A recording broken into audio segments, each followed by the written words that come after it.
नमस्कार साथियों, आप सबका स्वागत है देव संस्कृति विश्वविद्यालय के इस फेसबुक पेज से। आज हम लोग लाइव आपस में जुड़ रहे हैं और जिस विषय पर हम लोग चर्चा करने जा रहे हैं वो बड़ा ही महत्वपूर्ण विषय है। और हमारे इंस्टाग्राम पर भी हमारे साथ जो साथी जुड़ रहे हैं, आप सब ने बड़ी संख्या में इस सेशन में रुचि दिखाई और बड़ी संख्या में रजिस्ट्रेशंस किए हैं। थोड़ा सा समय हम लोग को लगा इसको शुरू करने में, उसके लिए क्षमा चाहेंगे। कुछ तकनीकी समस्या जो इस बीच हमारे बीच आ गई थी। तो आइए, आप सब जुड़ रहे हैं। साथ ही साथ हम लोग जिस विषय पर चर्चा करेंगे वो है जीवन प्रबंधन, क्या, क्यों और कैसे। आप एक गीत सुन रहे होंगे यहाँ पर, और मैं आरंभ से ही आपको कहूँगा कि आप AWGP ऑडियो पर जा करके ये जो समय आपको मिला है, इस समय में आप जीवन पथ एल्बम जो है, उस जीवन पथ एल्बम को जरूर एक बार चेक कर लें, उसको डाउनलोड कर लें। और उसके साथ ही साथ जीवन के ऊपर माता जी के गाए हुए भी कई सारे गीत हैं। तो जब तक हमारे साथ कुछ साथी जुड़ रहे हैं, शुरुआती कुछ मिनटों में हम लोग अपनी मनस्थिति को तैयार कर रहे हैं, क्योंकि एक महत्वपूर्ण विषय पर हम लोग चर्चा करने जा रहे हैं। स्केड्यूल टाइम हम लोग का 11 बजे था, लेकिन टेक्निकल प्रॉब्लम्स के कारण थोड़ी सी देर हुई हम लोगों की। लेकिन हम अपने साथियों की रिक्वेस्ट आई इस बीच काफ़ी लोगों की कि थोड़ा सा समय दीजिएगा जुड़ने का, तो हम लोग बिल्कुल उसी अनुसार आगे बढ़ने का प्रयास कर रहे हैं। हमारे पास कई सारे प्रश्न भी आए हैं जीवन प्रबंधन से जुड़े, तो उन प्रश्नों का भी उत्तर दे करके हम लोग इस क्रम को शुरू करेंगे। तो बिना कोई इंतज़ार किए अब हम लोग पूरी तरीके से अपने को तैयार कर लें और आइए जीवन प्रबंधन क्या, क्यों और कैसे विषय पर चर्चा को शुरू करते हैं।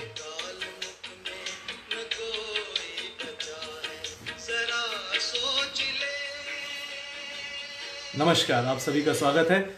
देव संस्कृत विश्वविद्यालय को जब भी हम लोग याद करते हैं तो माँ गंगा की गोद, हिमालय की छाया और ऋषि मुनियों की तपस्थली, एक ऐसी जगह से मैं आपको प्रणाम कर रहा हूँ जो जगह अपने आप में विश्व में अपनी एक अद्भुत स्थान रखती है। हिमालय के द्वार पर, हरिद्वार पर हम सभी साथ में हैं। आप सभी को प्रणाम करते हुए सर्वप्रथम आइए हम सभी अपने मनोभावों को एकत्रित करें और एक बैकग्राउंड को समझने की कोशिश करें, क्योंकि जिस समय में हम लोग इस विषय की चर्चा कर रहे हैं, ये समय बड़ा ही महत्वपूर्ण समय है। और ये समय इतना महत्वपूर्ण है क्योंकि आप और हम इस वक्त जिस भी स्थिति या जिस भी परिस्थिति में हैं, और न केवल आप और हम बल्कि पूरा विश्व, ऐसा लगता है कि पूरा विश्व ही अपने आप में एक क्लासरूम बन गया है। और जो बात हमें कई बार समझाई जाती थी कि महापुरुषों ने जो हमें बताया कि जीवन अपने आप में विश्वविद्यालय है, अगर आंखें खुली हुई हों तो इंसान स्वयं से ही न जाने कितना कुछ सीख सकता है। आप सभी को बहुत बहुत प्रणाम। हमारे साथ कई हमारे वरिष्ठ जन जुड़ रहे हैं, कई विद्यार्थी जुड़ रहे हैं, और आप सभी के साथ जुड़ करके ये हमारा सौभाग्य है। देव संस्कृत विश्वविद्यालय ने जो अवसर हमें प्रदान किया, तो सर्वप्रथम आप सभी को प्रणाम और धन्यवाद देकर के अपनी बात शुरू करना चाहूँगा। धन्यवाद उस गुरुसत्ता को जिनकी कृपा से आज हम सब मिल रहे हैं। धन्यवाद उन मार्गदर्शकों को, हमारे परम श्रद्धेय कुलाधिपति महोदय, श्रद्धेया जी, हमारे वरिष्ठ जन, हमारे कुलपति महोदय, प्रतिकुलपति महोदय, कुल सचिव महोदय, सभी शिक्षक जिन्होंने हम लोग को सिखाया और इस योग्य बनाया। हमारे उन सभी विद्यार्थियों का बहुत बहुत धन्यवाद, क्योंकि जीवन में तो हम सभी विद्यार्थी हैं, लेकिन हमारे विद्यार्थियों के साथ, जिनके साथ क्लास में कभी भी चर्चा करने का मौका मिला, उन सभी विद्यार्थियों ने भी बहुत कुछ हम लोग को जीवन में सिखाया है। हमारे सभी परिजनों ने, जिनसे हम लोग जहाँ भी मिले, तो प्रणाम करके बात की शुरुआत की, धन्यवाद ज्ञापित किया। और आप सभी का धन्यवाद इसलिए क्योंकि उत्साहपूर्वक आप सबने बड़े ही बेहतर तरीके से इस विषय को जन जन तक प्रचारित किया। और अब मैं आपसे एक वादा करना चाहता हूं साथियों, क्योंकि आप और हम मिल करके एक दूसरे को अपना समय दे रहे हैं, और गुरुदेव ने कहा है जीवन का अर्थ है समय। तो अब ये आप पे और हम पे निर्भर करता है कि इस समय को हम कितना बेहतरीन इसका उपयोग हम करने जा रहे हैं। क्योंकि एक दूसरे को हम कुछ भी दें, पैसा दें, गिफ्ट दें या कुछ और भी दें, वो बात अपनी जगह है, लेकिन अगर हम जीवन में समय देते हैं तो यानी हम जीवन देते हैं। तो हमारे साथ जो हमारे हजारों साथी, सैकड़ों साथी इस वक्त आपस में हम लोग जुड़ रहे हैं, और हम एक दूसरे को जो समय दे रहे हैं साथियों, हम समय नहीं, जीवन दे रहे हैं। हमारे जीवन की सफलता और असफलता में इस क्षण का भी योगदान होगा। और मैं परम पूज्य गुरुदेव की इस तपोभूमि से आप सबको एक वादा करता हूं कि इस यात्रा में जब हम यहाँ से चल चुके हैं और हम जहां तक भी जाएंगे, आपका ये समय जो आपने यहाँ पर इन्वेस्ट किया है, आप इससे बहुत बेहतर कुछ हार्वेस्ट करेंगे, ये मेरा आपको वादा है। और जब इस यात्रा में हम लोग आगे बढ़ते जाएंगे, तो उसके पूर्व कल मदर्स डे सबने मनाया, तो हम कृतज्ञता व्यक्त करते हैं अपनी माँ के प्रति, अपनी जगत जननी के प्रति, और ये विश्वविद्यालय जो हमारी माँ है इसके प्रति, क्योंकि इस विश्वविद्यालय ने आज हमें इस योग्य बनाया। और हमारे परम श्रद्धेय डॉक्टर साहब सदैव अपनी गीता और ध्यान की कक्षाओं में हमें याद दिलाते हैं कि विश्वविद्यालय भी हमारी माँ है। और हमें गर्व है कि आज इस योग्य होकर आपके सामने एक देव संस्कृत विश्वविद्यालय का विद्यार्थी अपनी कोई बात कह रहा है, तो मेरी विश्वविद्यालय रूपी उस माँ को नमन, मेरी उस गुरु सत्ता को नमन।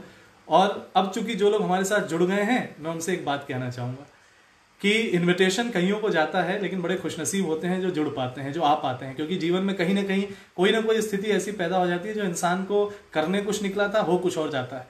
तो एक छोटी सी एक्टिविटी है, क्योंकि ऑनलाइन हम लोग जुड़ रहे हैं, लेकिन फिर भी मैं चाहूँगा कि आप लोग अपना हाथ ऊपर उठा के ना अपने आप को शाबाशी दे लीजिए और खुद को कह लीजिए शाबाश शाबाश शाबाश। ये शाबाशी इसलिए क्योंकि आज के इस समय में अगर आप जीवन को समझने, जानने और उसके प्रति कुछ करने के लिए अवेयर होना चाहते हैं, तो ये बड़ा ही दिव्य सौभाग्य है हम सभी का। जीवन प्रबंधन ऐसा तो नहीं है कि आज से शुरू होगा। आप जब से इस धरती पे आए हैं तब से आप ऑलरेडी कर रहे हैं, लेकिन आपके अंदर की सीखने की वो वृत्ति बड़े ही सम्मान योग्य है। और मेरी श्रद्धा उसके प्रति मैं व्यक्त करता हूं कि आपने ऐसा महसूस किया कि अपना समय हमें लगाना चाहिए, तो इसके प्रति आपको धन्यवाद, कृतज्ञता, और आप खुद से खुद को शाबाशी दीजिए, क्योंकि आपके अंदर की डिविनिटी आपसे कराना चाह रही है। अब चर्चा कर लेते हैं उस पल की जो है कोविड-19। लॉकडाउन चल रहा है और आज जिन संसाधनों के साथ हम जीवन व्यतीत कर रहे हैं और जिस स्थिति में हम हैं, हम दोस्तों से दूर हैं, अपने परिवारजनों से दूर हैं, अपने घर में भी हैं, तो विभिन्न स्थितियों में अपने आप को बेहतर तरीके से लेके चल रहे हैं। ये परिस्थिति साथियों जीवन रूपी प्रयोगशाला की वो स्थिति है जब हमें सचमुच जीवन की महत्ता का और एहसास होगा।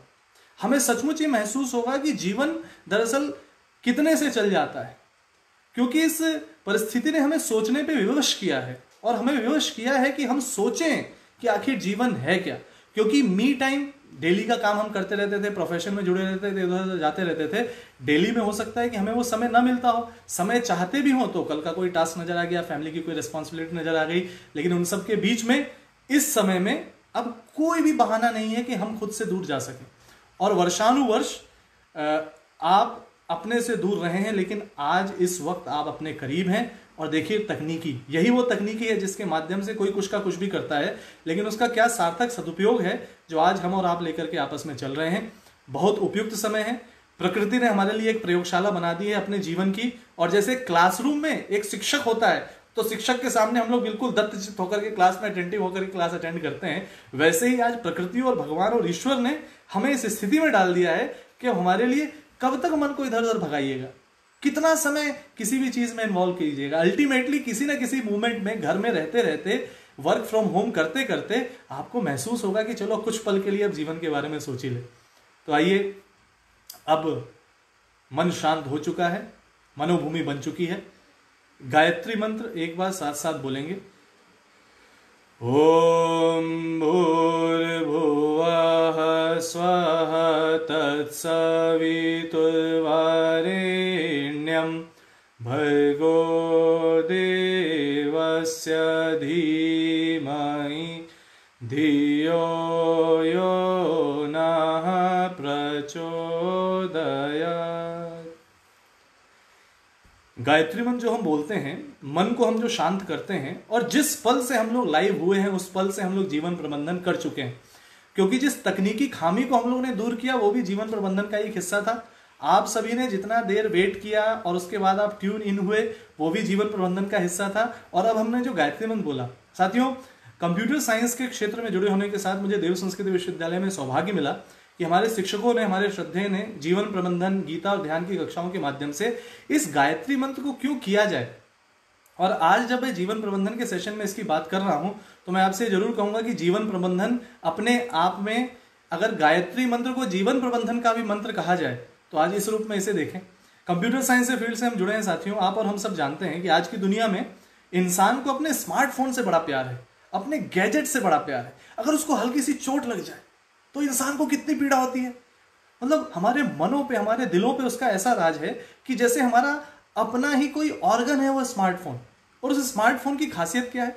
उसका सुंदर दिखना। स्मार्ट सा फोन स्मार्ट क्या सिर्फ बाहर से दिखने के कारण स्मार्ट है, कि उसके फीचर्स उसे स्मार्ट बनाते हैं।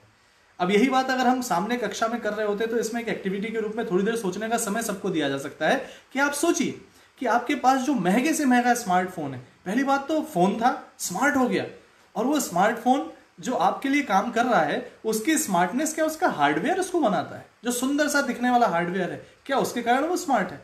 अगर गहराई से आप सोचेंगे तो आप जानेंगे उसके फीचर्स के कारण वो स्मार्ट है। और उसके जो फीचर्स हैं उस फीचर में भी जो सबसे इंपॉर्टेंट चीज है वो है उसका प्रोसेसर, वो उसका सीपीयू, सेंट्रल प्रोसेसिंग यूनिट। अगर उस प्रोसेसर को बेहतर परफॉर्मेंस करनी है, ऑप्टिमम लेवल पे काम करना है, तो आप और हम जो सामान्य रूप से भी कंप्यूटर का इस्तेमाल करते हैं, स्मार्टफोन का इस्तेमाल करते हैं, समय समय पर हम अपने स्मार्टफोन की ट्रैश को क्लीन करते रहते हैं। आप क्लीन मत किया करिए, आप हमेशा जो है स्मार्टफोन में जो है ट्रैश इकट्ठा होने दीजिए। लेकिन आप अपनी एक मशीन जिसकी कीमत 5,000, 10,000, 20,000, 50,000, 60,000 है, 80,000 है, उसका ही ट्रैश को भी आप क्लीन करने की कोशिश करते हैं क्योंकि वो आपको याद दिलाता है, आप उसको क्लीन करते हैं ताकि वो अपनी ऑप्टिमम परफॉर्मेंस दे। साथियों, what about our natural brain? ये जो हमारे इस स्कल के अंदर जो हमारा नेचुरल ब्रेन है, इसकी कीमत कितने हजार लगाएंगे आप, कितने लाख लगाएंगे आप, कितने करोड़ लगाएंगे आप? और इस ब्रेन से जब पूरा शरीर संचालित हो रहा है, पूरा जीवन संचालित हो रहा है, तो उसकी टोटल कीमत कितनी लगाएंगे आप? साथियों, अरबों खरबों में जिसकी कीमत नहीं है। हम लोग पैदाइशी खरबपति होते हैं, हम लोग पैदाइशी खरबपति हैं, और इसका कॉन्फिडेंस अपने को होना चाहिए। तो अपने ब्रेन पे अगर हम काम करें तो हमारे ब्रेन का एंटीवायरस क्या, वो सीपीयू का तो एंटीवायरस मिल जाता है। हमारे ब्रेन का डिस्क मैनेजमेंट हम कैसे करेंगे, हमारे ब्रेन का डिस्क क्लीनअप हम कैसे करेंगे, हमारे ब्रेन का हम डिस्क डिफ्रेगमेंटेशन कैसे करेंगे, हमारे ब्रेन में हम फायरवॉल कैसे लगाएंगे, ये सब हम अपने कंप्यूटर और प्रोसेसर और स्मार्टफोन के लिए कर रहे हैं। तो कृपा करके जब कुछ और ना पता हो और कोई कहे गायत्री मंत्र से हो सकता है, तो गायत्री मंत्र के उन भावों को अपने जीवन में धारण करेंगे। परमात्मा हमारी बुद्धि को सन्मार्ग की ओर प्रेरित करें। तो उस सन्मार्ग के भाव को लेकर के पानी जब हम पीते हैं, बताइए साथियों, शुद्ध पीते हैं ना? खाना जब हम खाते हैं तो शुद्ध सात्विक खाने की कोशिश करते हैं ना? कपड़े जब हम पहनते हैं तो गंदे पहनते हैं या साफ पहनते हैं? तो विचार जो हम ग्रहण करते हैं उन विचारों को भी साफ होना चाहिए कि नहीं? और उस विचार का अगर कुछ डिटर्जेंट हमें चाहिए, अगर कोई उसको क्लीन करने की कोई चीज चाहिए, तो गुरुदेव ने हमें बड़े सहज शब्द से व्यवहारिक अध्यात्मवाद में बताया कि गायत्री मंत्र को ही उच्चारित कर लें। तो जीवन प्रबंधन का मंत्र गायत्री मंत्र, और इस मंत्र को लेकर के जब हम आगे बढ़ते हैं तो हमें समझ में आता है कि जिस विषय पर आज हम चर्चा करेंगे तो हम सबसे पहले स्मरण कर सत्ता का, क्योंकि वो हमारे आदर्श हैं, हमारे गुरु हमारे आदर्श हैं। और हमारे गुरु जब हम कहते हैं तो युग ऋषि वेदमूर्ति तपोनिष्ठ पंडित श्री राम शर्मा आचार्य जी, जिनकी उपस्थिति के कारण आज हम लोग उपस्थित हैं। आज अगर हम आपके सामने हैं और अगर किसी बारे में बात कर रहे हैं तो उसका एक एक शब्द जो भी अच्छा है वो इन्हीं युग ऋषि को समर्पित है, क्योंकि इन्हीं युग ऋषि की लिखी 3200 पुस्तकों में से वो ज्ञान आया है और उसको जिन्होंने हमको समझाया उसके माध्यम से हम लोग समझ पाए। अपने जीवन को प्रबंधित जब किया जाता है, आप गुरुदेव की कल्पना कीजिए, आज हमारे पास छोटे छोटे काम होते हैं और ये आदर्श सबसे पहले, क्योंकि जब पतंजलि योग सूत्र भी हम पढ़ते हैं तो योग में सबसे पहले हमें समाधि दिखाई गई है। तो आज जीवन प्रबंधन की जब हम चर्चा कर रहे हैं तो हम सबसे पहले अपने उस आदर्श को देखें, हमारे गुरु को देखें, उनके मिशन को देखें और उसे समझने की कोशिश करें कि हमारे गुरु आदर्श का वो हिमालय है। हमारे गुरु ने 80 वर्ष की उम्र में 400 वर्षों का काम कर दिया। कैसे? वो कहते कि अरे भाई साहब, इतना परिवार खड़ा करना है, कैसे समय निकालूं? अरे भाई साहब, लेखन से ही छुट्टी नहीं मिलती, कैसे किताबें लिखूं, कैसे कुछ और करूं? अरे भाई साहब, साधना कब करूं, अभी तो मतलब बाकी परिवारजनों से मिलना है, सबको प्यार देना है। साथियों, एक पल के महसूस करके देखिए, उसी एक व्यक्तित्व ने अद्भुत शक्ति अर्जित करके 24 लक्ष के गायत्री के 24 महापुरुषण करके अपने जीवन को ऐसा तपाया, जीवन को ऐसा प्रबंधित किया कि उन्होंने करोड़ों करोड़ का गायत्री परिवार खड़ा कर दिया। उनके विचारों को जो पढ़ता है, आज भी विचार जो है अपने आप में किसी को प्रभावित करने के लिए शक्ति रखते हैं, क्षमता रखते हैं। हम और कोई और आप तक आए ना आए, अगर हमारे गुरुदेव के विचार आप तक आ गए तो वो निश्चित रूप से आपको प्रभावित कर सकते हैं। तो आप अनुभव करके देखिए कि पूज्य गुरुदेव जो है हमारे, उनका जीवन अपने आप में ये आदर्श रहा जिसने हमें सिखाया। तो उन्होंने जब जीवन को ऐसा प्रबंधित किया और आदर्शों का ऐसा हिमालय अगर हमारे सामने और कई महापुरुष जब हमारे सामने हैं, तो क्यों ना हम उनसे अपने आप को कनेक्ट करें। प्रश्न है क्या, क्यों और कैसे। अब जीवन के बारे में पूज्य गुरुवर ने अपने साहित्य में अखंड ज्योति में जो उन्होंने आर्टिकल लिखा, उसको कोट करते हुए आज मैं आपसे कुछ बातें करूंगा। आप सामने देख रहे हैं अपने जीवन की परिभाषा को समझना, जीवन क्या है ये जानना, फिलॉसफी का उत्तर नहीं है, ये बड़ा ही व्यावहारिक वो उत्तर है। और आपसे मैं कह रहा हूं कि जिस पल से हम लोग लाइव हुए हैं, उस पल से हम लोगों ने वही प्रायोगिक तौर पे किया है जो जीवन प्रबंधन के लिए जरूरी है, जिसको कि आप इस सेशन के एंड तक महसूस करेंगे कि हाँ, हम लोग सही दिशा में थे।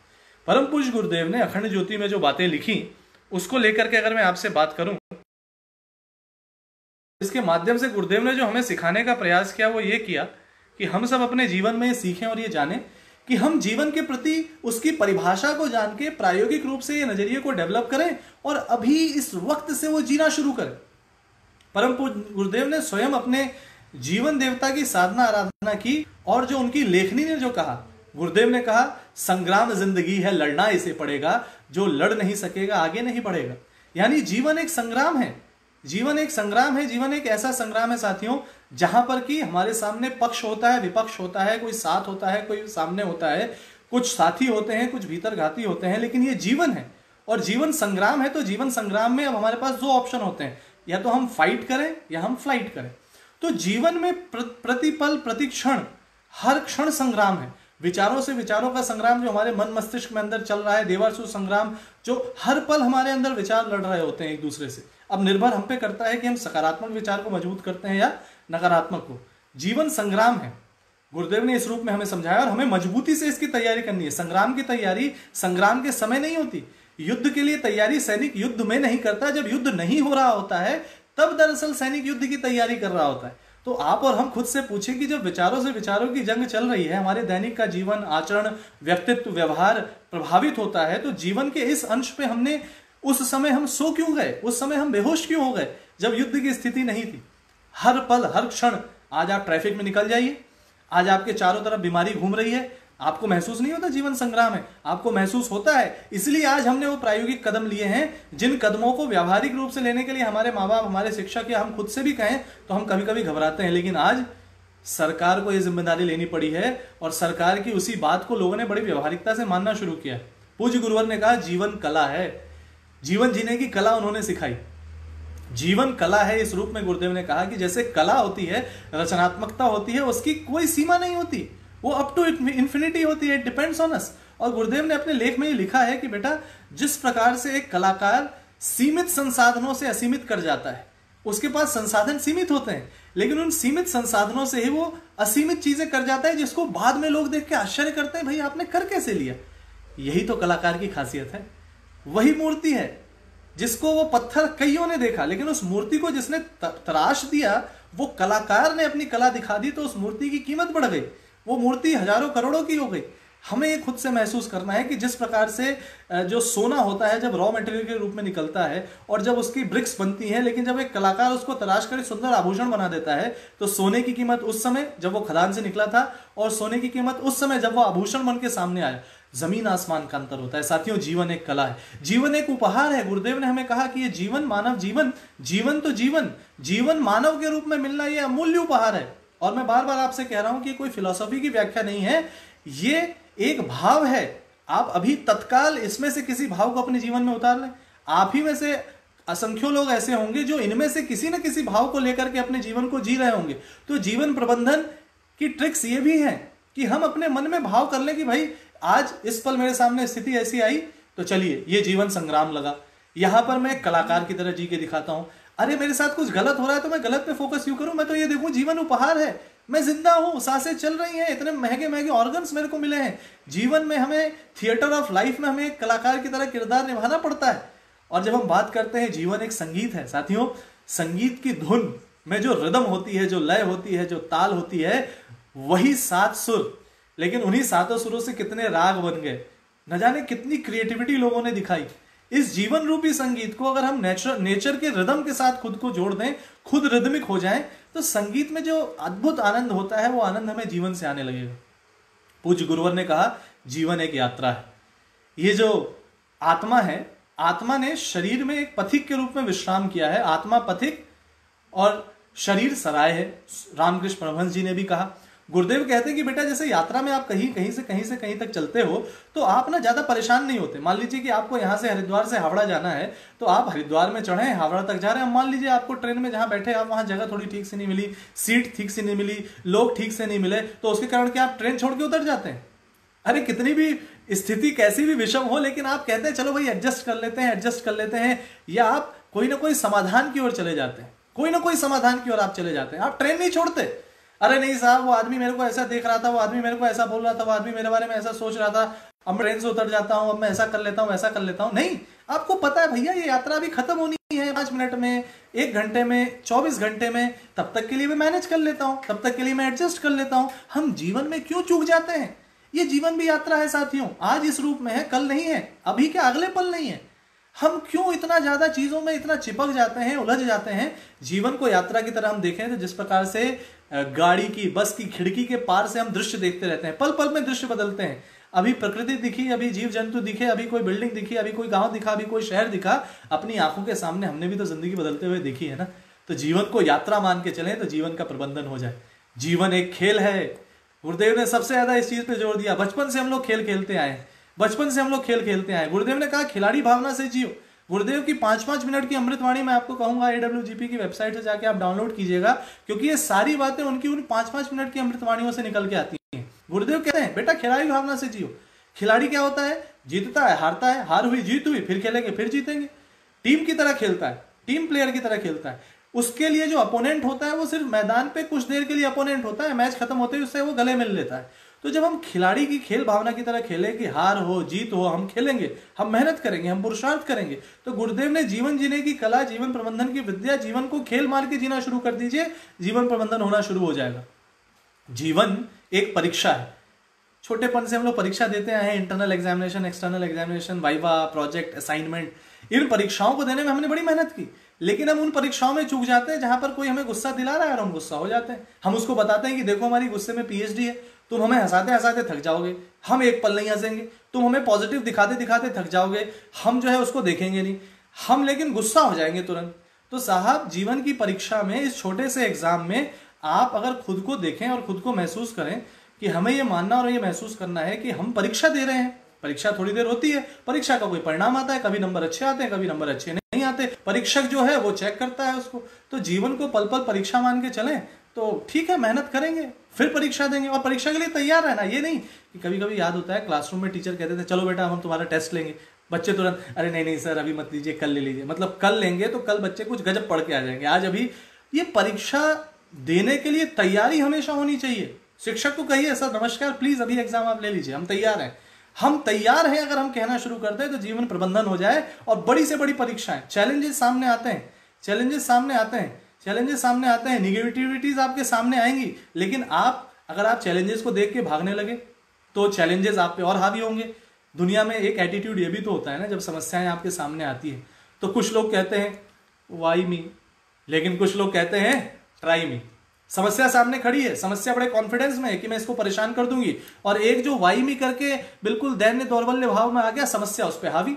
लेकिन जिसने कहा ट्राई मी, तो वो समस्या भी सोचती है भैया अब इनको ट्राई करें या ना करें, समस्या वहीं से दूर हो जाती है। तो जीवन की व्यावहारिक समस्याओं का समाधान जीवन प्रबंधन की इस सोच में है।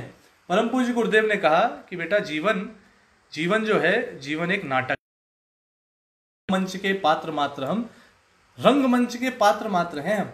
और रंगमंच के पात्र अगर हम हैं तो हमें जीवन को ऐसे जीना चाहिए कि मान लीजिए हमें नाटक में कोई रोल मिला, हमें ऐसा रोल मिला जिस रोल को हम जो है मानते हैं कि हमको रोल मिला एक भिखारी का, है ना, तो क्या हम सच में हो गए?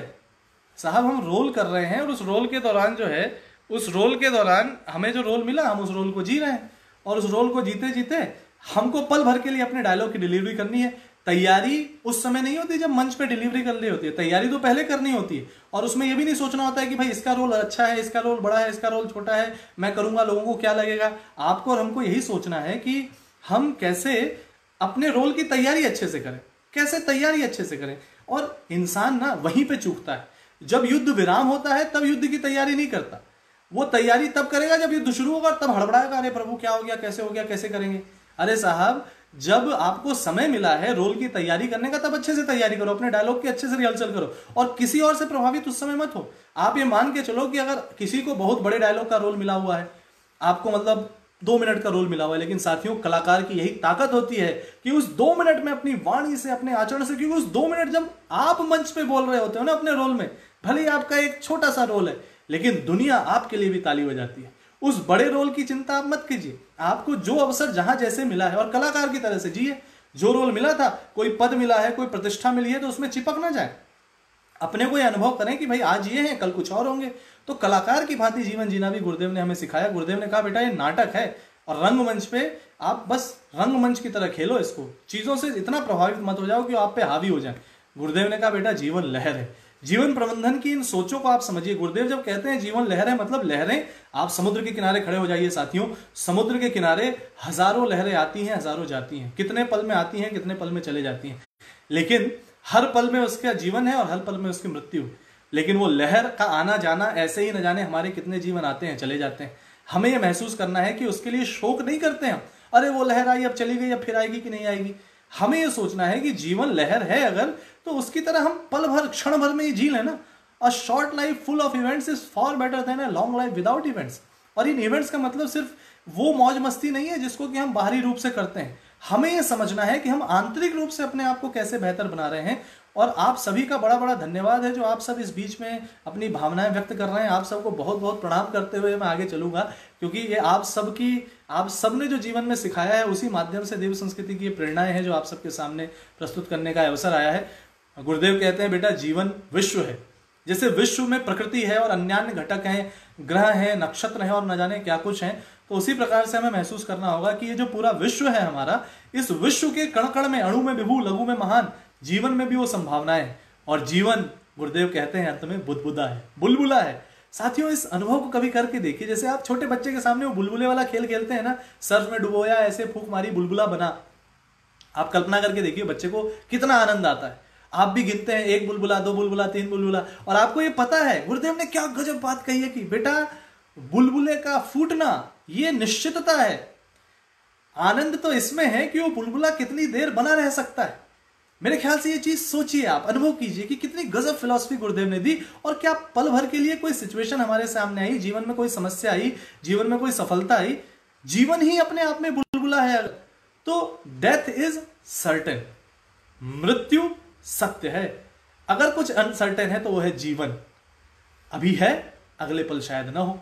और डरना नहीं है हमको, हमें तो वो तैयारी करनी है कि हम अपना लोक परलोक सुधारें। और जो लोक परलोक सुधारता है ना साथियों, तो वो जीवन के किसी भी अंश में हो, वो स्टूडेंट हो, वो प्रोफेशनल हो, वो वृद्ध हो, वो परिवार चला रहा हो, वो समाज चला रहा हो, मेरे ख्याल से सभी दृष्टियों से ये दृष्टिकोण, मेरे ख्याल से यहीं पर आप समझ सकते हैं कि गुरुदेव ने जीवन की इन परिभाषाओं के माध्यम से ही हमें जीवन प्रबंधन सिखा दिया और हमें बताने की कोशिश की कि हम जीवन को एक अवसर माने, जीवन को एक सौभाग्य माने, क्योंकि जीवन हमें एक अवसर के रूप में मिला है, जीवन हमें अपने आप में एक सौभाग्य के रूप में मिला है, जीवन अपने आप में हमें संभावना के रूप में मिला है। आपके सामने जो दृश्य दिख रहा है इसमें आप देखिए कि एक बीज है, उसी बीज की कीमत कोई किस रूप में लेता है, कोई किस रूप में लेता है। मुझे आज भी याद है साथियों कि मैं अपने नवोदय विद्यालय के उन शिक्षणों को याद करता हूं, क्योंकि वहां से बहुत कुछ जानने को मिला। एक अधिकारी आए, विंग कमांडर, उन्होंने पूछा पपीते का बीज दिखा करके कि इसकी क्या कीमत है। भगवान जाने गुरुदेव की कृपा से मेरे मन में क्या आया, मैंने बोला सर ये करोड़ों का है। सब लोग हंसे, लेकिन उन्होंने मुझे प्यार से सामने बुलाया और कहा कि हाँ करोड़ों का है, बताओ कैसे। गुरुदेव की प्रेरणा ऐसी आई, मैंने उनको ऐसे ही आनंद में कहा कि सर ऐसा है कि इस एक बीज को हम लगाएंगे, इस एक बीज से एक पपीता का पेड़ उगेगा, पपीते के पेड़ में कई सैकड़ों पत्ते लगेंगे, सैकड़ों पपीते में हजारों बीज होंगे, तो एक्सपोनेंशियली हर बीज की कीमत इतनी है। परम पूज्य गुरुदेव कहते हैं कि हर बीज में संभावना कितनी है, इस संभावना को हमें देखना चाहिए। हम में से हर किसी में ये संभावनाएं निहित हैं और ये सबको सौभाग्य है हम सबको जीवन का कि हम उन संभावनाओं की अगर ध्यान दें तो उन संभावनाओं को देखते हुए एक बीज की कल्पना करते हुए महसूस कर सकते हैं कि ये जीवन में इस रूप में मिला है। एक बात आती है, बड़े भाग मानुष तन पावा, सुर दुर्लभ सब ग्रंथ ही गावा। सभी ग्रंथों ने जीवन तो जीवन को मानवीय जीवन अगर मिल गया तो इसके लिए इतनी इतनी इतनी बधाइयां दी है कि भाई आप बड़े बधाई के पात्र हो। अब यहां पर एक प्रश्न मेरे मन में आता है कि हम जीवन प्रबंधन की बात कर रहे हैं, तो आखिर प्रबंधन काहे करें, काहे प्रबंधन करें, क्या जरूरत है प्रबंधन करने की? क्योंकि उसके बिना भी तो चल ही रहा है ना। और कॉन्फिडेंस से लोग कहेंगे कि देखिए हमारा चल रहा है जीवन, हमने कोई प्रबंधन किया ही नहीं है। लेकिन मजेदार चीज क्या है कि यहां पर एक कुछ चीजें हमें समझने की है कि पहली चीज कि हम प्रबंधन किसी चीज का करते कब है, जब हमारे पास कोई ऑप्शन नहीं बचता। मैं एक बड़ी बात कह रहा हूं और आप उसको जीवन के अनुभव से जोड़िए। जैसे साथियों मैं आपसे एक बात शेयर करूंगा कि मेरे पास एक ये पेन है, और ये जो पेन मेरे पास है, इस पेन को जब मैंने अपनी आंखों के सामने देखा, अब इस पेन को साधारण रूप से जब देख रहा हूं तो मैं इसकी कहां महत्ता महसूस कर रहा हूं। लेकिन आप कल्पना कीजिए, मैं 12वीं का बोर्ड का एग्जाम दे रहा हूं, मेरे पास एक ही पेन है, एग्जाम की शुरुआत हुई है और मेरा पेन चलना बंद हो जाए, मेरे पेन की रिफिल समाप्त। 12वीं का बोर्ड का एग्जाम है और मैं एग्जामिनेशन रूम में बैठा हूं, मेरे पास कोई और पेन नहीं है और पेन की रिफिल समाप्त होने को आ गई है। अब वो समाप्त होती हुई रिफिल मुझे बताएगी कि आपको इसका प्रबंधन कर लेना चाहिए था, नहीं तो उस वक्त आप करेंगे। अब एक दूसरी चीज सोचिए, हम लोग गंगा किनारे रहते हैं।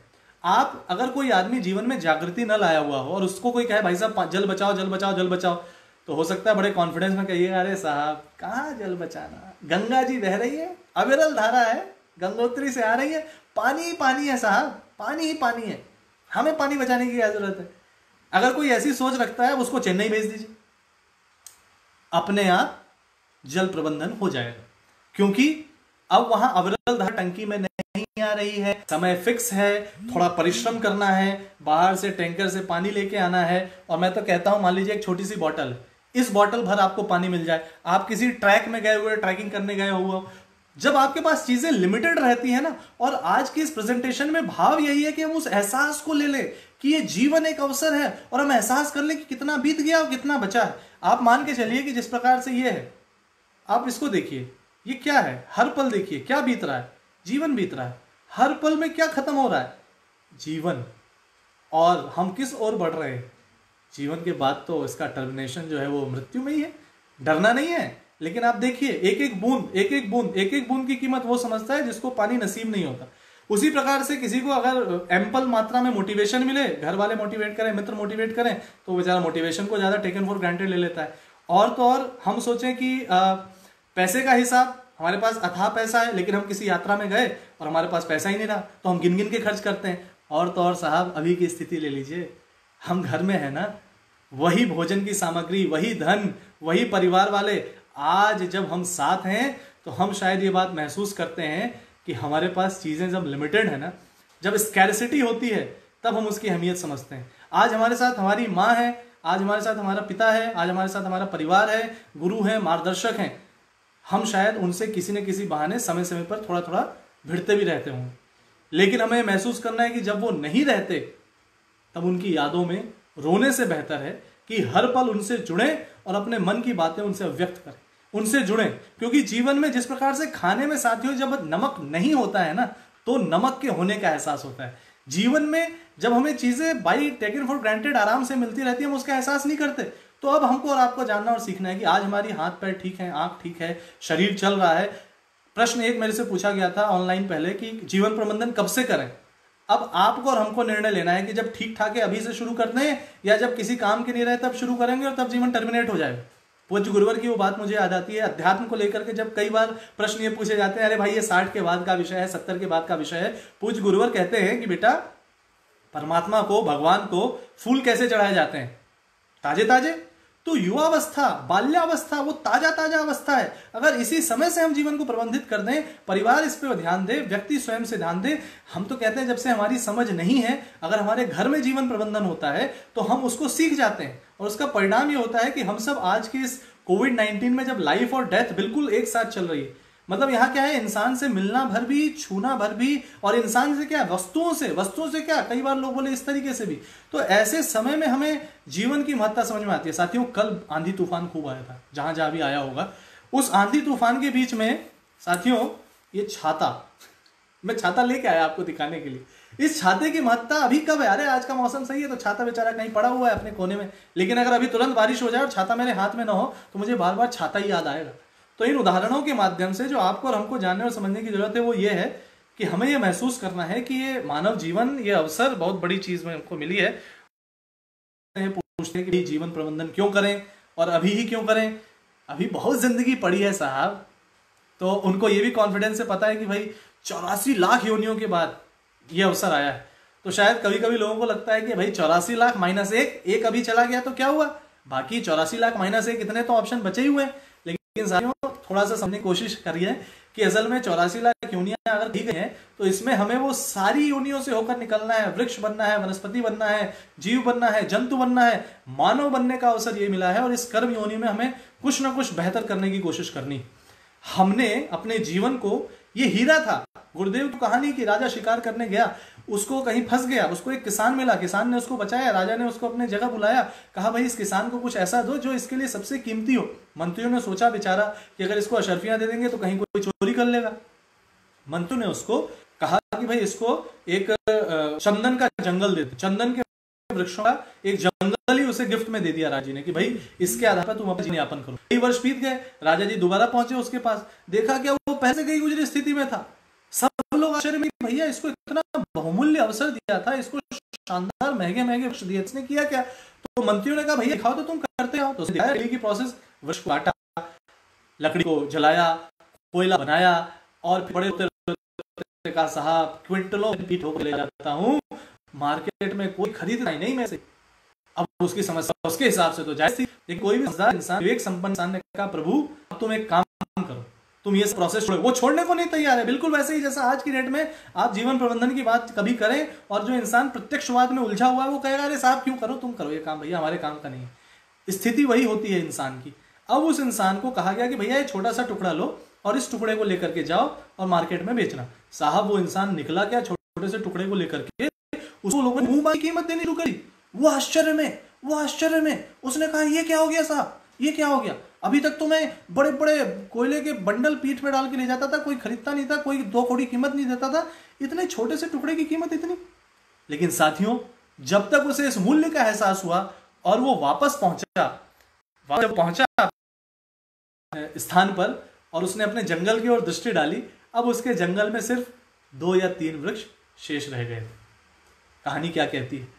जीवन प्रबंधन कब करना है, इस प्रश्न का उत्तर यहीं से मिल जाता है कि अगर आप और हम जितने वर्ष जीने वाले हैं। असल में लोगों को ना एक कॉन्फिडेंस और भी है, लोग ना वेद पुराण की बातों को बड़े कस्टमाइज वे में लेते हैं। वो कहते हैं कि साहब जीवेम श्रद्धा शतम शुणयाम श्रद्धा शतम, 100 साल तो कम से कम लिख के दिया है ऊपर वाले ने कि हम जिएंगे, और 100 साल जिएंगे तो अभी थोड़ा सा जवानी है, मौज मस्ती करते हैं, फिर और देखेंगे और एंजॉय करेंगे लाइफ को, और फिर जब थोड़ा बहुत इनसे रिलैक्स होंगे तो जीवन को मैनेज करेंगे। साहब जीवन रहेगा तभी तो मौज मस्ती हो पाएगी, जीवन रहेगा तभी तो कुछ जीवन में और कर पाएंगे।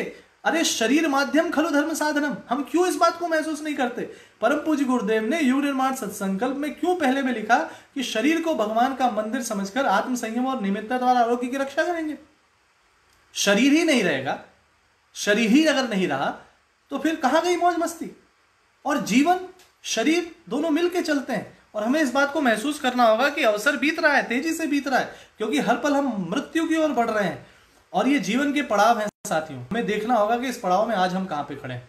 ये सीढ़ियां हैं, एक तरफ से तो चढ़ान होती है, फिर एक तरफ ढलान होती है। हम बच्चे थे, हमारा ख्याल और लोग रखते थे, हम बच्चे थे, हम थोड़ी थोड़ी बात पे रोते थे, लोग हमारी मदद करने आ जाते थे। अब थोड़ा बड़े होकर रोते रहिए थोड़ी थोड़ी बातों पे, लोग आपको क्या कहेंगे? लोग आपको कहेंगे भैया किन्हीं से कंसल्ट कर लो। आज आप और हम जीवन से प्रश्न करें कि जीवन की यात्रा के किस पड़ाव पे, किस सीढ़ी पर आज हम हैं। और यहां एक चीज जान लें कि अभी चढ़ाई है तो फिर ढलान भी, और ये रियलिटी है लाइफ की, because change is the only constant in life. इस दुनिया में अगर कुछ कांस्टेंट है तो वो चेंज है। क्यों उलझते हैं, क्यों अटकते हैं, क्यों भटकते हैं हम बातों में? जीवन को देखें कि हम जीवन में आज किसी भी स्तर पर हैं। आप इस टाइमलाइन में अपने आप को देख लीजिए, अपने आप को जान लीजिए कि आप आज जीवन की किस अवस्था में, और आप कब कहां कैसे मैनेज करना शुरू करेंगे। आप देखिए, आपने जब पीएचडी किया, आपने जब ग्रेजुएशन किया, आपने जब जॉब के लिए अप्लाई किया, तो आपकी पिछली डिग्री भी देखी गई, एलिजिबिलिटी क्राइटेरिया चेक किया गया। आप और हम सोचिए कि अब हमने डिग्री की पढ़ाई तो पीएचडी डीएससी डिलीट कर ली, लेकिन जीवन प्रबंधन की कक्षा में क्या हमने किंडरगार्टन में भी प्रवेश किया है? क्या जीवन प्रबंधन की कक्षा का कोई सिलेबस हमने कभी देखा? क्या हमको गुरुदेव जैसा, महापुरुषों जैसा कोई प्रोफेसर मिला? गुरुदेव के वो साहित्य हम लोग के लिए जीवन प्रबंधन का सिलेबस है, और वो कंटेंट है जिसको हम पढ़ें और जीवन में उतारें। और हम ये अपने आप में अनुभव करें कि जो जीवन है ना साथियों, अपने आप में हमें महसूस करना होगा कि ये जो जीवन है ना साथियों, ये क्या दिखाया आपको अपनी स्लीप पे, और हमारे साथियों को और जगह देख रहे हैं। भस्म धारण करते हैं ना हम लोग हर दिन सुबह, भस्म धारण। गुरुदेव कर्मकांड के माध्यम से भी युवा को क्या शानदार शिक्षण दिया है कि भस्म धारण, जीवन का अंत भस्म की ढेरी के रूप में होता है। और हम हर दिन यज्ञ में, कर्मकांड में, गुरुदेव ने क्या गजब वो स्पिरिचुअल साइंटिस्ट रहे, क्या गजब वो विजनरी रहे, जीवन प्रबंधन के क्या वो प्रोफेसर रहे, जिन्होंने हमें ये सिखाया कि जीवन का आखिर अंत ये है। गोपाल कृष्ण शर्मा आज आपको सामने दिख रहा है, लेकिन एक दिन ये भी हो सकता है, और उस दिन आप इस मिट्टी का नाम लेके उसका नाम नहीं पुकारेंगे, क्योंकि उस दिन इसकी पहचान बस राख होती है, राख। वही पंच तत्व से आया था, वही वहां चला गया। ये जो है जीवन है और था, और इसके बीच की जो दूरी है, इस बीच में और क्या क्या होता है हम ये महसूस कर लें कि आपको एहसास होना चाहिए साथियों कि हम जीवन की इस रियलिटी को, जीवन प्रबंधन तब होगा जब चीजों का एहसास होगा। हमको लोगों ने हजारों बार सिखाया, जब से हम इस धरती पर आए। भारतीय संस्कृति की खासियत ये रही है कि विभिन्न संस्कारों के माध्यम से हमें बचपन से सिखाया जाता है, चाहे संस्कार परंपरा हो, बाल संस्कार शाला हो, गर्भोत्सव संस्कार हो, परिवार की प्रेरणाएं हो, प्रेरक कथाएं हो, हमें यह बताया जाता है कि जीवन के मोल का अनुभव करो। लेकिन हम सोचते हैं कि ये दूसरों के लिए कहा जा रहा है, और ये है कहानी आखिरी। अंततः हम में हर किसी को, और मैं किसी और को भगवान न करे, हम अपनी बात कहते हैं। गोपाल कृष्ण शर्मा की भी रियलिटी एक दिन इस मटके के अंदर बंद होनी है, और कितनी देर कौन उसको संभाल के रखेगा यह हमें सोचना। और साथियों, सेल्फी, फेसबुक, डीपी, काफी कोशिश हम करते हैं अच्छी, लेकिन इस फ्रेम में लोग अक्सर औरों की फोटो की कल्पना करते हैं, जिनको वृद्धावस्था में देखते हैं, सोचते हैं उन्हीं की फोटो यहां लगेगी। ये भूल जाते हैं कि हर किसी की फोटो एक दिन इस फ्रेम में जानी है और उसमें माला चढ़नी है, अपने ही लोग विदा करके आते हैं फिर। अब हमें जीवन को यहां से समझना है। जीवन है क्या? बड़े भाग्य से ये मनुष्य तन मिला था, गंवाते गंवाते उम्र पार कर दी। अगर आप कभी रेत को उठाइएगा ना अपनी मुट्ठी में, जैसे रेत सरकती है ना साथियों, वैसे जीवन सरक रहा है हर पल में, हर क्षण में। और दिल की धड़कन का अप डाउन होना अपने आप में जीवन है। दिल की धड़कन जो है वो अगर अप डाउन होती है तो जीवन चल रहा है। दिल की धड़कन अगर रुक गई, अप डाउन होना बंद हो गया, तो कहाँ है जीवन? और हमें यह सोचना है कि जैसे कि समय, अभी हमने आपको दिखाया था ना, वो जो पानी के बुलबुले गिर रहे थे और वो गिरते गिरते खत्म होते जा रहे थे, वही जीवन था। और उसके अलावा जीवन कुछ और नहीं। अगर हम आगे चलें, और अब जो एक बड़ी मजेदार चीज मैं आपसे शेयर करने जा रहा हूं वो ये है कि डेथ बेड पर पड़े लोगों के पत्र, होली बुचर का ये पत्र आपके सामने है, और आप देख सकते हैं इसे एक इमेज हम लोग ने रखी है साथियों, कि दिल की धड़कन ऐसे ऐसे चल रही है और उसके बाद एक मैसेज आ रहा है।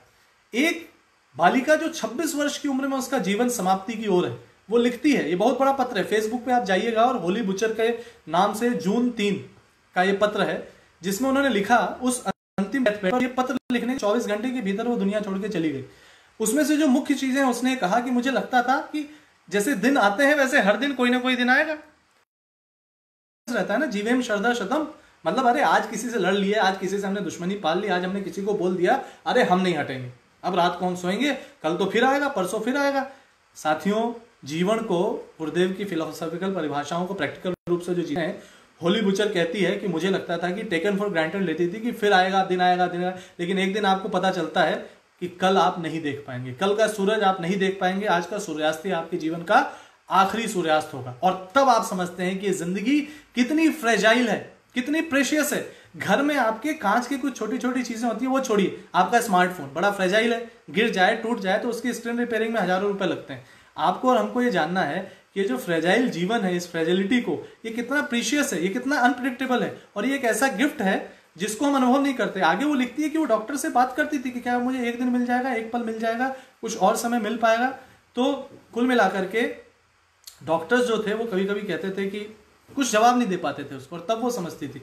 और वो अंत में ये भी कहती है कि जीवन में आप अच्छे काम क्यों करिए, क्योंकि वो कहती है कि जीवन में अगर कुछ दिन एक्स्ट्रा भी मैं जी पाई तो वो इस कारण से जी पाई क्योंकि मुझे लोगों ने ब्लड दिया था और मैं उनकी कृतज्ञ रहूंगी। और ये कह के वो बालिका दुनिया छोड़ के चली गई।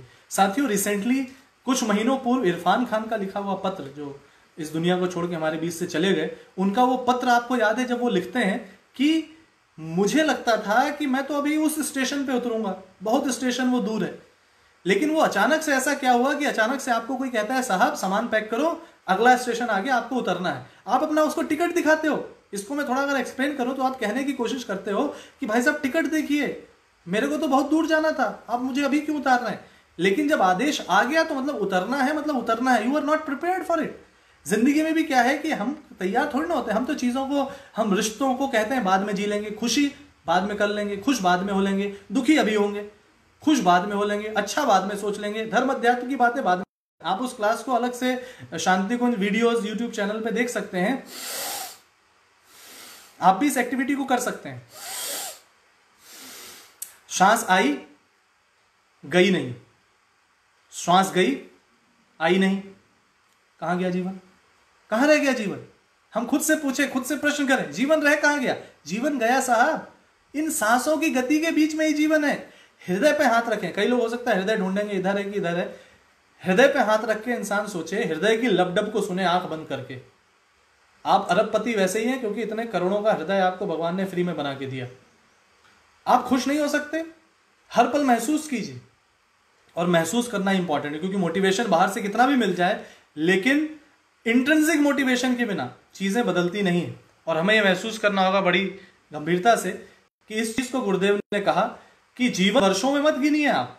वैसे तो कहा जाता है कि जीवन अच्छे कार्यों से गिना जाता है, लेकिन जीवन की प्रत्यक्ष निशानी आती जाती श्वास और दिल की धड़कन है, और उसके अलावा इन दिल की धड़कन और आती जाती श्वासों का संगीत ही जीवन है। जीवन, समय और धन।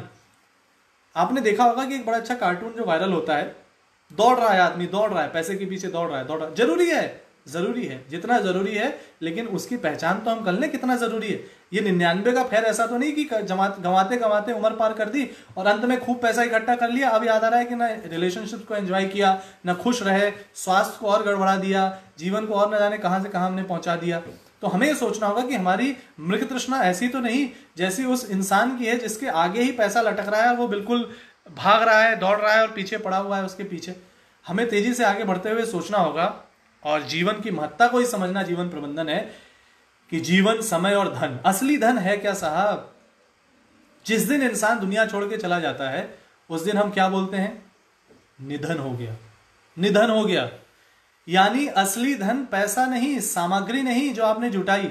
The most important thing in life aren't things. ये बात जब कही गई है तो ये हमारे लिए सोचना, जानना, समझना बहुत जरूरी है कि सबसे जीवन में इंपॉर्टेंट चीजें वो चीजें नहीं है जिन चीजों को हम जोड़ते हैं, ये जीवन है, क्योंकि जीवन ही असली धन है। और इस जीवन रूपी धन को अगर हम अनुभव करें तो जब हॉस्पिटल कोई जाता है, जब आप वहां पर एक वेंटिलेटर पे वो धुन सुन रहे होते हैं, जो धुन जीवन की परिभाषा होती है, जब रेगिस्तान में पानी नहीं मिलता तब वो पानी का कम होना हमें एहसास दिलाता है, कीमत का एहसास तब होता है। और साथियों, वो दुखद घटना जो अभी से कुछ दिन पहले घटी, जब हवा में ऑक्सीजन कम हो गई, इंसान वही था, परिस्थितियां वही थी, लेकिन उस विषैली ऑक्सीजन के कारण, ऑक्सीजन खत्म होने के कारण, ऑक्सीजन की स्कैरसिटी ने एहसास करा दिया कि पानी में ऑक्सीजन क्या होती है। स्वामी विवेकानंद भी कहते हैं कि जीवन में जब तक आदमी को जीवन जीने की सुध आती है तब तक जाने का वक्त आ जाता है। कमाया क्या, गंवाया क्या, हासिल क्या किया, इसकी मैथमेटिक्स समझते समझते सब चला जाता है। एप्पल के आईफोन रखने की शौक हम में से कईयों को है। एप्पल के बड़े बड़े सिस्टम दुनिया को प्रभावित करते हैं, लोग इसको बड़ी बड़ी लाइन लगा के खरीदते हैं। स्टीव जॉब्स की बात मुझे याद आती है। स्टीव जॉब्स ने कहा कि आज की जिंदगी को ऐसे जियो जैसे आखिरी जिंदगी हो। वो ये कहता है कि death is the only destination which we all share. वो ये कहता है कि जो स्वर्ग भी जाना चाहते वो भी नहीं मरना चाहते। तो जीवन की इन परिभाषाओं को अगर हम लें, जीवन एक प्रत्यक्ष देवता है, इसको हम ही संवार सकते हैं। हमारा जीवन आखिरकार हमें ही संवारना होगा। और ये जो टाइमलाइन है जीवन की, जीवन से मृत्यु की, हम में से हर कोई देखे कि इसमें से कौन कहां किस अवस्था में है, यहां है, यहां है, यहां है, यहां है, यहां है। और मानव जीवन की गरिमा का हम एहसास करें और खुद से प्रश्न करें कि अब तक कितना किया कुप्रबंधन और कितना किया प्रबंधन। बचपन से जब हमको 10-20 रुपए दिए जाते थे तो पूछा जाता था तुमने यूटिलाइजेशन क्या किया, वो तो फिर भी पैसा है। लेकिन हम यहां से देखें कि अगर हम जीवन को यहीं से पलट करके देखें, सिंहावलोकन करना होगा, रुकना होगा, ठहरना होगा और खुद से पूछना होगा कि हम कहां पर हैं, क्या हमारे साथ हैं और हमें क्या करना है। इस रियलिटी को जब हम जानेंगे और खुद से हम उत्तर देंगे कितना हमने प्रबंधन किया और कितना हमने कुप्रबंधन किया। और यहां पर ईमानदारी बरतनी होगी साथियों, क्योंकि बाकी एग्जाम देते समय हमें शिकायत हो सकती है कि साहब हमको किसी ने अच्छे से जज नहीं किया, हमने लिखा तो था 100 में से 100 नंबर का, लेकिन हमें मिले हैं 50 नंबर। तो ये इतना गैप डिफरेंस हो सकता है कोई और जज कर रहा था इसलिए। लेकिन जब आपको खुद से खुद ही अपना कुप्रबंधन और प्रबंधन को जज करना है, और कल्पना करके देखिए कि ये प्रकृति, ये नेचर, ये भगवान कितना कृपालु है कि अगर हम कुप्रबंधन भी कर रहे हैं जीवन का तो भी जीवन ऐसा चल रहा है, तो अगर प्रबंधन करने की दिशा में एक कदम बढ़ाया तो महामानव बनने से किसी कौन रोक सकता है। कोई कहे साहब हमें महामानव नहीं बनना, तो प्रभु ठीक है, मत बनना, मत बनिए। लेकिन पर्सनल लाइफ में, प्रोफेशनल लाइफ में, फैमिली लाइफ में, सोशल लाइफ में अगर आपको एक्सेल करना है तो भी आपको सोचना होगा। प्रबंधन की जो बेसिक परिभाषा आती है, जहां पर कहा जाता है getting things done by others, या कोई भी काम है उसको करना है। मैनेजमेंट की हार्ड कोर डेफिनेशन, जहां पर planning, organising, directing, controlling, staffing सिखाई जाती है। साथियों, कल्पना करके आप देखिए कि उस प्रबंधन की डिग्री लेकर के हम दुनिया को तो प्रबंधित कर लेते हैं, लेकिन खुद को प्रबंधन करने के लिए फिर से खुद से पूछना होगा। कभी कभी मुझे लगता है कि इस दुनिया में आने वाले समय में जरूरी से जरूरी MBA इन हैप्पीनेस शुरू होगा, MBA इन पीस शुरू होगा। आदमी को 5 साल मन को शांत रहना सिखाया जाएगा।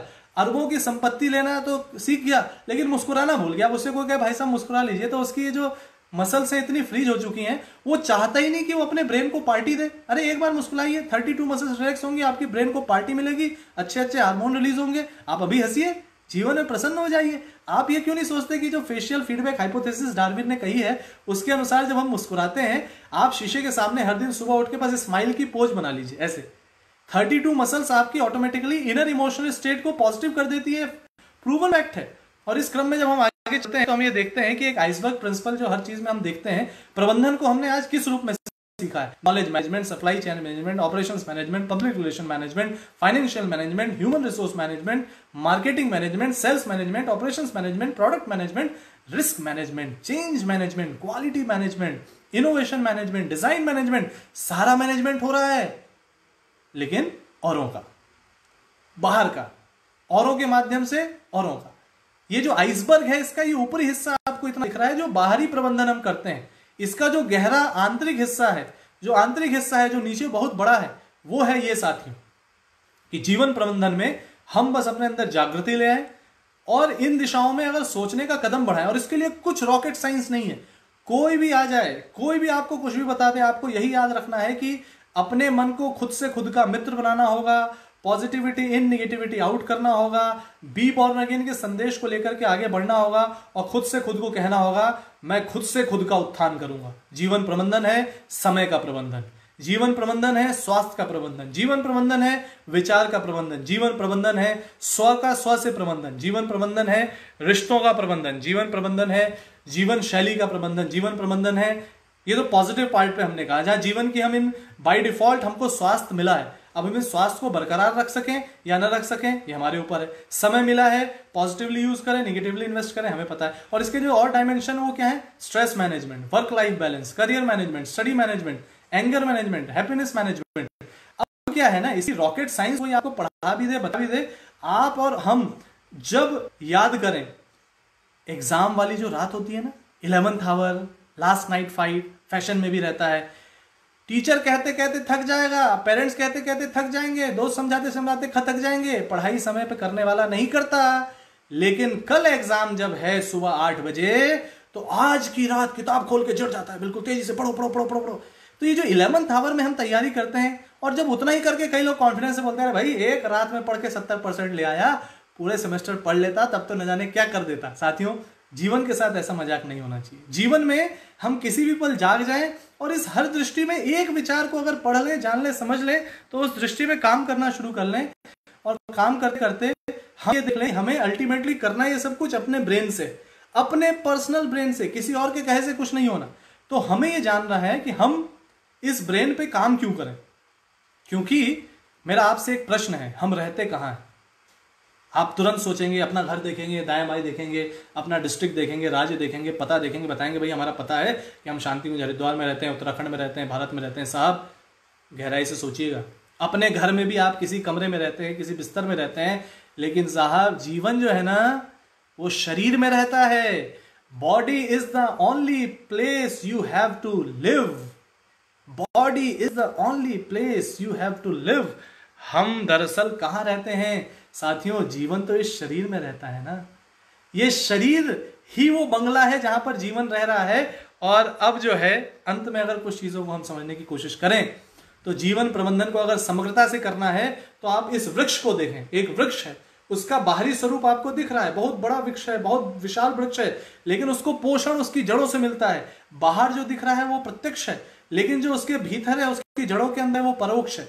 और उस वृक्ष को हम क्या करते हैं, बचपन में मुझे याद है कि हम लोग पत्तियों को धोया करते थे, पत्तियों में पानी दिया करते थे।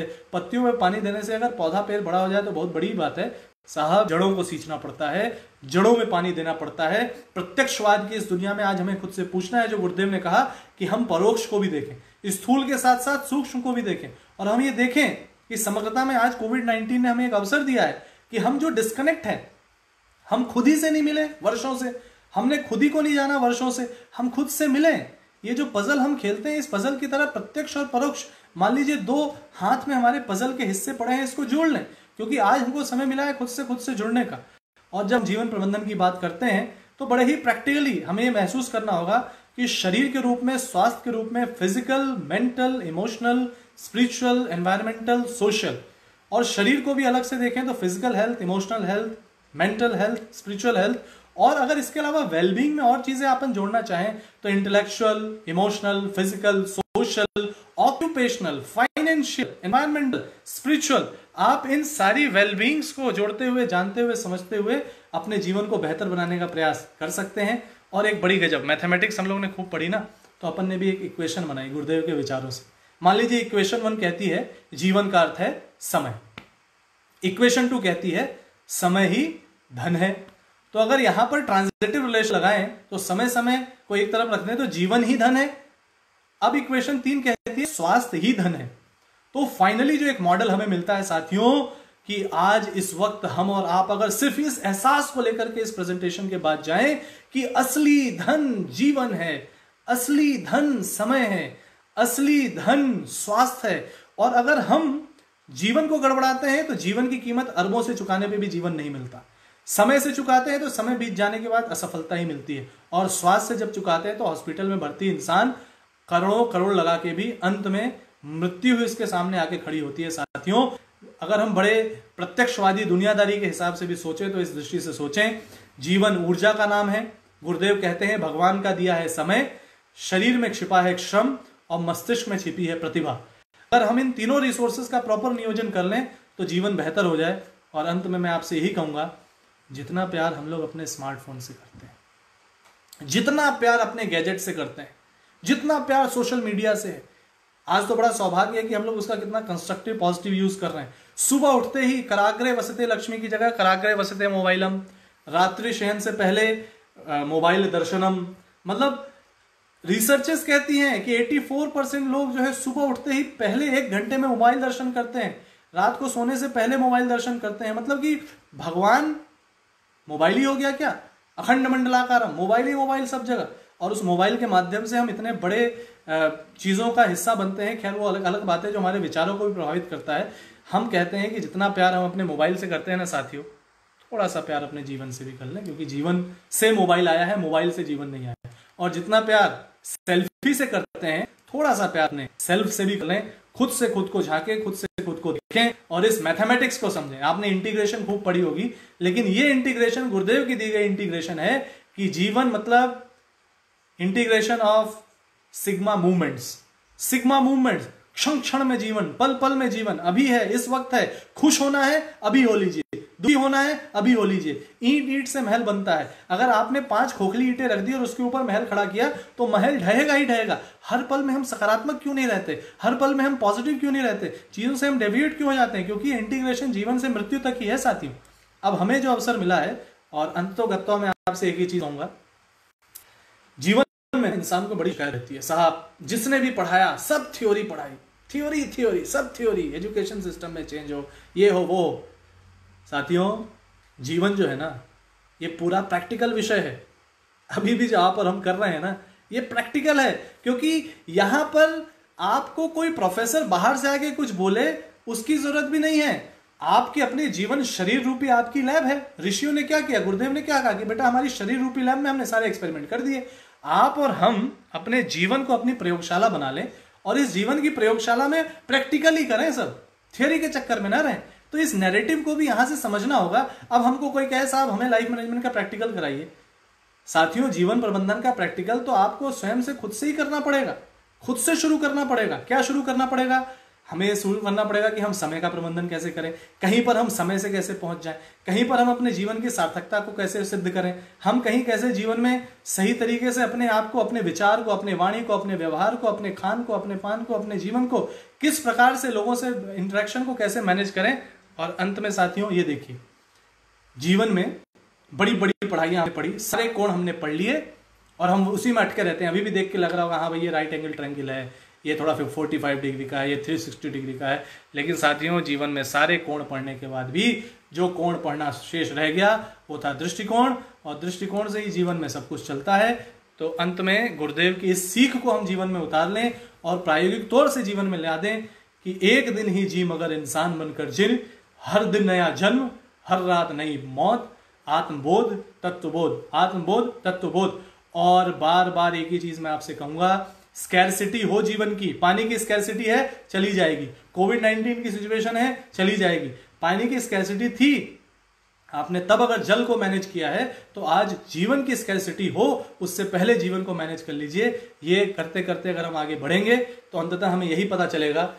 कॉन्फिडेंस इंसान को बहुत रहता है, अरे बहुत कुछ जानते हैं, हम सब जानते हैं, अरे कुछ बचा ही नहीं है जो हम नहीं जानते। तो साहब यही बात तो कही गई है कि जानते बहुत कुछ है, मानते कितना है साहब? थोड़ा मानते हैं, थोड़ा सा। और करते कितना है साहब? तो करने के लिए तो भाई साहब बिल्कुल और थोड़ा थोड़ा ही करते हैं। मतलब कि जानना बहुत कुछ, मानना थोड़ा और करना। अब जीवन क्या है? प्रैक्टिकल है। अब आपके जीवन में कौन करेगा? आप ही करेंगे। सही गलत का पता सभी को है। और कब से पता है? जब से हम नन्हे मुन्ने बच्चे थे तब से पता है। तो अब हमको ये सोचना है और ये करना है कि हम एक कदम उठाएं, एक कदम उठाएं और एक कदम उठाएं जागरूकता की ओर। आज इसकी पूरी प्रेजेंटेशन के बाद बार बार आपसे यही निवेदन किया जा रहा है कि आप जीवन पहले से भी प्रबंधित करते आए हैं। बस आप युग ऋषि के विचारों को जानें, महापुरुषों के विचारों को जानें। बस हम जागरूक हो जाएं, सजग हो जाएं, सचेत हो जाएं।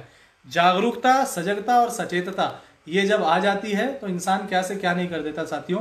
जानने का एक कदम तो यह है, सबसे पहले ये जान लें कि जीवन चल कैसे रहा है। कभी कभी हम दुनिया में बहुत कुछ जान लेते हैं, सही से सांस लेना हमको नहीं आता। What is the right way of breathing, what is the right way of thinking.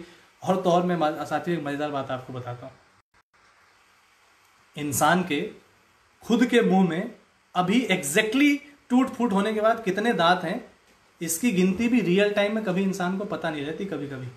और ऐसा इंसान अगर दावा करे कि अरे हम उनके बारे में सब कुछ जानते हैं, और वो भी सकारात्मकता का दावा कम करे, नकारात्मकता का दावा ज्यादा करे, तो क्यों प्रभावित होना उससे? हमें और आपको ये सोचना है कि हमें अभी खुद के बारे में कितना कुछ नहीं पता, तो हम खुद को पहले जान लें। अगर उस पर हमने काम कर लें तो हमारा जीवन बदलता चला जाए। और जीवन प्रबंधन का फाइनल मॉडल हमें ये कहता है, अभ्यास करें। करत करत अभ्यास थे, करत करत अभ्यास थे, करत करत अभ्यास थे। अभ्यास से आदत और आदत से स्वभाव। करत करत अभ्यास थे। अगर हम अभ्यास स्वयं से स्वयं करेंगे तो स्वयं से स्वयं अभ्यास करते करते हम जीवन को बेहतर बनाने की कोशिश करेंगे। तो हम आपसे यही कहना चाहेंगे कि गणित का अभ्यास किया, फिजिक्स का अभ्यास किया, केमिस्ट्री का अभ्यास किया, लेकिन हमें जो अभ्यास करना हम कहीं भूल गए, उस अभ्यास को हमें जरूर करना है। वो है जीवन जीने का अभ्यास, सोचने का अभ्यास। और अभ्यास से बन जाए हमारी आदत, और आदत से बन जाए स्वभाव, जो स्वभाव हमको जीवन बेहतर जीना सिखा दे। एक पल, बोध और संकल्प, जीवन में परिवर्तन हो सकता है। और वो एक पल आने की उम्र नहीं होती।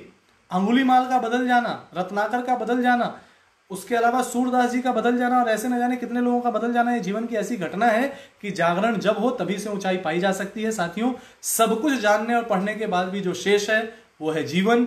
और हमें अब समझना है कि हमने जीवन के लिए क्या जाना, क्या पढ़ा। और inspiration does exist but it wants us working. प्रेरणाएं होती हैं, लेकिन हमें ये कार्य करने के लिए उसमें कार्य करना होता है। अपनी लाइफ को अपनी प्रायोरिटी बनाएं, और प्रायोरिटी बना के अपनी लाइफ को, आपके लिए चीजें प्रायोरिटी हो, प्रोफेशन प्रायोरिटी हो, गैजेट्स प्रायोरिटी हो, डेडलाइंस प्रायोरिटी हो, उससे कहीं ज्यादा प्रायोरिटी है कि लाइफ की प्रायोरिटी लाइफ हो। और अगर इस चीज को लेकर आप चलेंगे तो मैं आपसे यही कहूंगा कि ये जो बातें आपसे हमने साझा की, ये पूरी की पूरी पूज्य गुरुवर्ग के साहित्य की, गुरुदेव के वाणी की, उनके मार्गदर्शन की, देव संस्कृत विश्वविद्यालय की, हमारे शिक्षकों की, और सबसे ज्यादा हमारे वरिष्ठों की, और हमारे उन परम श्रद्धेय कुलाधिपति महोदय श्रद्धेय डॉक्टर प्रणव पंड्या जी की, जिनकी गीता और ध्यान की कक्षाओं से वर्षानुवर्ष सीख करके न जाने कितने विद्यार्थियों का जीवन बदला। उसी में से बदले हुए जीवन का एक विद्यार्थी आज आपके सामने देव संस्कृति को, आप सभी को कृतज्ञता व्यक्त करते हुए अंत में यही कहता है कि साथियों, आप यहाँ रुकिएगा मत, आप यहाँ से आगे जाइएगा। और परम पूज्य गुरुदेव की अमृतवाणी आप प्लीज उसको डाउनलोड करिए, उसको डेली सुनिए। आप अखंड ज्योति को सब्सक्राइब कीजिए, ऑनलाइन उसका सब्सक्राइब कीजिए, और लोगों को गिफ्ट के रूप में अगर देना है तो अखंड ज्योति हजारों लाखों लोगों तक पहुंचाइए। जीवन पथ म्यूजिक एल्बम मैंने आपको शुरू में ही डाउनलोड करने कहा था। आप ऐसे गानों को जब ट्रैवल करते हो सुनते रहिए। आप जीवन से जुड़े माता जी के गीत हैं उनको सुनिए। संगीत सौरभ में जो गीत लिखे हैं ऑनलाइन सब उपलब्ध हैं, उसको देखिए, जानिए। जीवन साधना के सिद्ध सूत्र, जीवन देवता की साधना आराधना, जीवन साधना के स्वर्णिम सूत्र, मानव जीवन की गरिमा, वांग्मय, और ऐसा अकूत दौलत हम सभी को मिली है। तो हम उस दौलत का अनुभव करें। और आइए हम सभी अंत में आप सबको फिर से बहुत बहुत धन्यवाद देते हैं साथियों, जो आप इस वेबिनार में जुड़े। आपके अनेकों प्रश्नों का उत्तर इसके माध्यम से हम लोगों ने देने का प्रयास किया। समय की मर्यादा में अब जो है बंधते हुए आप सबको हम बहुत बहुत धन्यवाद देंगे, आपके प्रति कृतज्ञता व्यक्त करेंगे। और फिर नए विषयों को लेकर के इस पेज के माध्यम से आपके साथ देव संस्कृत विश्वविद्यालय के विद्वान और जुड़ते रहेंगे। आप सबका बहुत बहुत धन्यवाद। आप इस पेज को जरूर लाइक कीजिए, आपने लाइक किया हुआ होगा। और साथ ही साथ आह्वान है हमारे उन एल्यूमिनाइज का कि देव संस्कृति एल्यूमिनाई एसोसिएशन के रजिस्ट्रेशन प्रारंभ हैं, तो आप देव संस्कृति एल्यूमिनाई एसोसिएशन से रजिस्टर होइए और इस क्रम में जुड़े रहिए। इससे रिलेटेड जो भी आपके सुझाव हो, प्रश्न हो, उससे रिलेटेड कुछ एक फीडबैक फॉर्म समय के साथ आपसे साझा किए जाएंगे और इससे जुड़े हुए अन्य भी जो कार्यक्रम है और क्रम है उसकी जानकारी आपको समय समय पर दी जाएगी। जीवन एक बहुत बड़ा विषय है, पूज्य गुरुवर की कृपा से जितना हम लोग इसको समेट पाए। आपका अंत में धन्यवाद। और एक काम कर लेते हैं, सभी मुस्कुरा लेते हैं और सभी ताली बजा लेते हैं, क्योंकि ये रिचार्ज करने का सबसे अच्छा माध्यम है खुद को। आप औरों को प्रोत्साहन दीजिए, औरों को आगे बढ़ाइए और पॉजिटिवली हम लोग मिलजुल करके गुरुदेव के काम को आगे करते चलें। बहुत बहुत धन्यवाद। नमस्कार।